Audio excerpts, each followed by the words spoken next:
Étude d'un phénomène de décroissance exponentielle. Ce qu'il faut savoir, diminuer de t%, ça revient à multiplier par un coefficient égal à 1 moins t%. Pourquoi? C'est assez simple en fait. Si j'ai une quantité initiale que je multiplie par 1 moins t%, ben quand je distribue, ça va faire quantité initiale fois 1, donc ma quantité initiale, moins t% de ma quantité initiale. C'est exactement ça qu'on fait quand on fait une diminution d'un certain pourcentage. Quand on diminue n fois de t%, du coup qu'est-ce qu'on fait? Ben on multiplie n fois par le coefficient. On multiplie notre quantité avant, n fois par le coefficient, et on obtient notre quantité après. Et je vous rappelle qu'on avait noté ça de manière un peu informelle, après égale avant fois coefficient puissance n.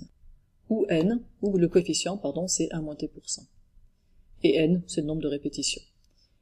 Si on note f de n, ce qu'il y a après une répétition, c'est-à-dire c'est une fonction qui associe au nombre de répétitions n la quantité qui va me rester. Bien, si je note donc f de n, je vais avoir f de n simplement ma quantité après, donc f de n égale avant fois 1 moins t% puissance n. Et puis f de 0, je remarque que c'est mon avant, puisque c'est avant fois 1 moins t% puissance 0, 1 moins t% puissance 0, ça fait 1, et donc il me reste avant, et donc mon avant c'est f de 0, et parfois on le note f indice 0. Tout ça pour mettre un petit peu de formalisme, mais finalement, f de n égale f indice 0 fois 1 moins t% puissance n, c'est exactement la même chose que dire que après égale avant fois coefficient puissance n. L'intérêt de ce formalisme, c'est qu'on est dans le vocabulaire des fonctions et que donc on peut faire une chose qui est super pratique avec les fonctions, c'est de faire une représentation graphique pour visualiser. Appliquons ça à un exemple. On va s'intéresser à une population d'abeilles dans une ville. On en compte 2500 au début de notre étude, au temps 0, à l'année 0, et puis on observe que le nombre d'abeilles diminue de 7% chaque année. On va d'abord essayer de donner le nombre d'abeilles en fonction du nombre d'années n, et ensuite on va répondre à la question, dans combien de temps est-ce qu'il n'y aura plus que 1000 abeilles? Alors repartons de ce qu'on a vu dans la slide précédente, f de n est égal à f indice 0 fois 1 moins t% puissance n, puisqu'on est dans un cas de une quantité qui diminue de un certain pourcentage, un certain nombre de fois. Ici, mon f de 0, mon f indice 0, c'est ma population initiale, c'est 2500, et mon t, c'est 7. Donc en fait, ma fonction, c'est f de n égale 2500 fois 1 moins 7% puissance n. Remarquez que vous auriez obtenu exactement la même chose si vous aviez écrit après égale avant fois coefficient puissance n. Et 1 moins 7%, c'est 0,93, donc f de n égale finalement 2500 fois 0,93 puissance n, et j'ai la formulation la plus compacte. Maintenant, j'aimerais représenter graphiquement cette fonction, et pour ça, je vais faire un tableau de valeurs. En abscisse, j'aurai le nombre d'années n, en ordonnée, j'aurai le nombre d'abeilles, y, et je peux commencer par 0 année. Qu'est-ce que j'ai au bout de 0 année? Ben, j'ai 2500 abeilles. Alors, on peut faire le calcul, on peut juste réfléchir, au temps 0, j'ai 2500 abeilles. Après 2 années, j'ai 2500 fois 0,93 puissance 2, et je trouve à peu près 2352. Je vous laisse faire le calcul pour 10 années, pour 50 années, on trouve 545 abeilles, et on peut placer les points dans un repère, et voilà ce qu'on obtient.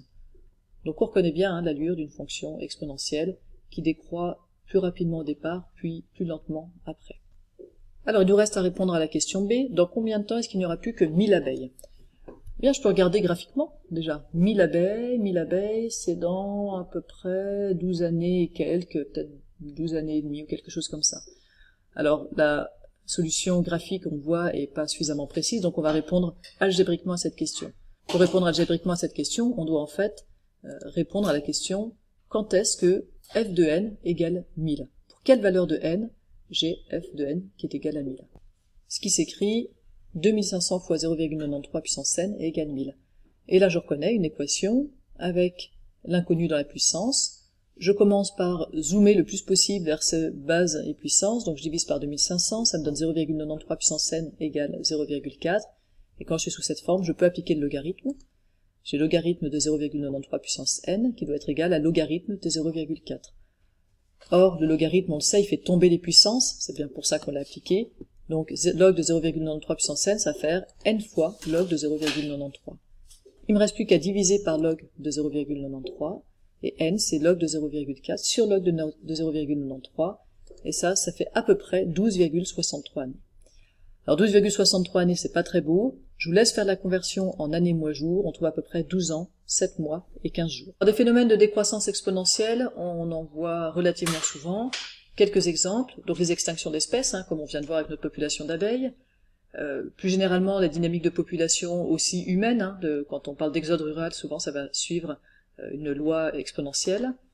La déforestation, la fonte des glaciers, l'amortissement, donc dans un domaine financier, un objet va perdre d'abord plus de valeur, puis de moins en moins.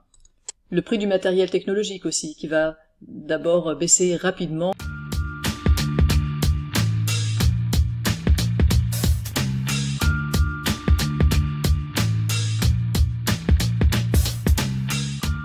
Puis de moins en moins.